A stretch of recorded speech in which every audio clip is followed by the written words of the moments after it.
સુરેન્દ્રનગર તારીખ 26 જાન્યુઆરી 1924। દસાડા તાલુકાના ચિકાસર પ્રાથમિક શાળામાં 75મા પ્રજાસત્તાક દિનની ઉજવણી કરવામાં આવી।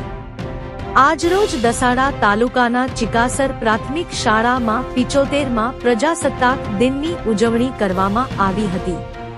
કોલેજ કરતી બાળા પરમાર નેહાબેન રામાભાઈના હાથે રાષ્ટ્રધ્વજ ફરકાવવામાં આવ્યો હતો। ચિકાસર પ્રાથમિક શાળાની બાળાઓ દ્વારા દાંડિયારાસ, નાટક, વક્તૃત્વ સ્પર્ધા, નિબંધ સ્પર્ધા પ્રાથમિક શાળાના બાળકો દ્વારા રાખવામાં આવેલ હતી। આ પ્રસંગે ચિકાસર ગ્રામ પંચાયતના મહિલા સરપંચ શ્રીમતી હલીમાબેન શેરસિયાના સભ્યો, ચિકાસર પ્રાથમિક શાળાના આચાર્ય હિતેશભાઈ પટેલ, પ્રાથમિક શાળાનો સ્ટાફ, ચિકાસર ગામમાંથી બહોળી સંખ્યામાં ગામ લોકો હાજર રહ્યા હતા। આ પ્રસંગે ગામ લોકો દ્વારા લોકફાળો એકત્ર કરીને બાળકોને ખાસ ઇનામ પણ આપવામાં આવેલ હતું।